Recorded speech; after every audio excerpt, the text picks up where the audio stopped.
were talking about a frightening experience, and I shared the time we were in a lightning storm and several of the men got hurt. I was actually the second in command of that unit when it happened, and I was the only officer there. It was pretty spooky.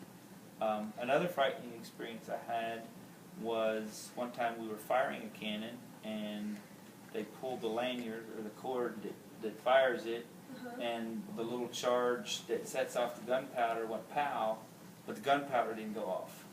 So you have to wait a certain period of time to see if the gunpowder is just slowly going to go off on its own, and if that doesn't work, you have to open up the breech of the cannon, and someone's got to reach in there with their arm and a big glove and pull that powder off. Oh, was it you? And I didn't have to do it. It was one of the non-commissioned officers. One of the sergeants actually does that, but I have to supervise that and make sure, watch the clock and make sure they're doing everything according. And you got a book and it says exactly how to do it step by step when it happens. But someone has to take the chance of reaching in at some point, and we actually had to go that far and reach in there and grab the end of that powder and pull that bag of powder out. And if that had decided to go off when we opened that breech and let all that oxygen in, and he's standing there ready to reach his arm in, it probably would have burned his whole arm off. So that was really spooky. So what was your most interesting experience? I've had a lot of interesting experiences. I was on some helicopter rides that were really crazy. We would fly up over the trees, back down towards the ground, and we're just kind of skimming the ground. I got several of those helicopter rides, which were a lot of fun. I got to shoot a lot of crazy fun weapons. There was one time, it was like a little bazooka-like weapon for tanks, and you have to shoot the back of the tank. So I was in a foxhole, a little hole dug in the ground. The tank drove over top of me, and after it got over top of me, I got to turn and face the back of this tank and fire this weapon. It wasn't an explosive one. It was a practice one, but I actually got to shoot in the practice round, hit the back of the tank. That was kind of neat, getting run over by a tank.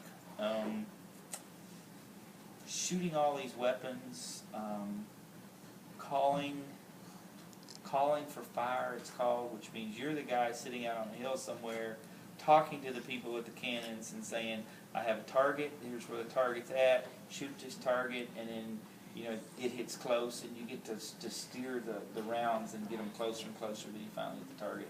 That's a lot of fun. Sounds interesting. Yep. So what was your most exhausting experience? The most exhausting experience was in one of those maneuvers. Once again, I was the executive officer, and the executive officer in a cannon unit in the Army is supposedly the most exhausting position for any person in the Army ever to hold.